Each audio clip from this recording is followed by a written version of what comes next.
I would vote for Nigel Farage. I was speaking on. I would vote for him.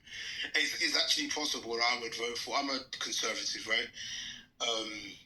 But I would actually vote for somebody like what's his name now? The socialist, white guy, Jeremy Corbyn.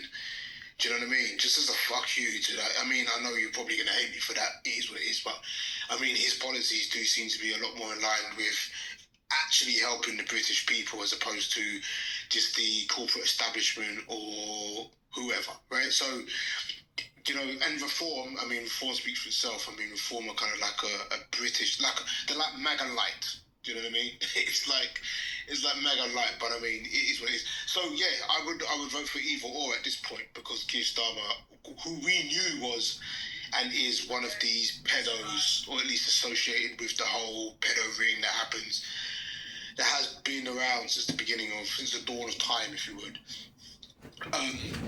Mainly speaking about what's his name? Jim will fix it. You know what I'm talking about, guys. Do you know what I'm talking about? The guy who's close to the crown, right?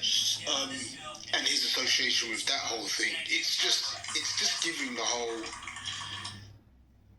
I can go on. I can speak at length for some time. So I'm gonna cut it here. All I'm saying is, look, the country's gone to shit. I would vote for the Reform Party because I think that they have the right idea. Back your nation, if anything. And I say that because that's how I would vote if I was, as a Nigerian man, if I was back in Nigeria, the country that wants to back, the party that wants to back its country, I'm going to vote for those people, especially when, you know, there's a shit ton of power. Anyway, I'm rambling, but yeah, you know where I'm going with that. I'm trying to temper myself. That sounded racist, but yeah, here's what it is. Well, sorry you guys are going through that. You know, we kind of have we're in the middle of ours, so you're at the beginning of yours, and we'll see how it goes. It looks like a lot of European nations are starting to go that way.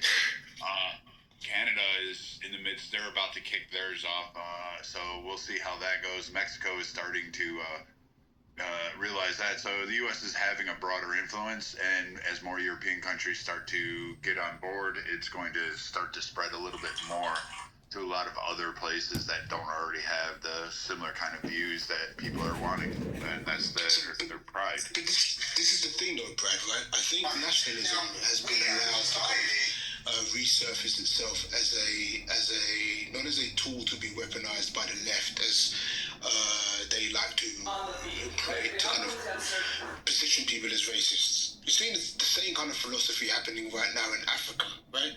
So a lot of the European nations, I listen to some of the conservative speakers, and one of them a few years back, I forget his name now, he was saying that there's that kind of a resurgence of conservatism, of conservative values, of nationalism, of national pride and constellation, kind of sweeping through Europe. And I could see that, like, for crying out loud, we just seen seven conservative politicians, let's say, murdered, have been found dead in Germany. They're all right wing. Like, what are we doing?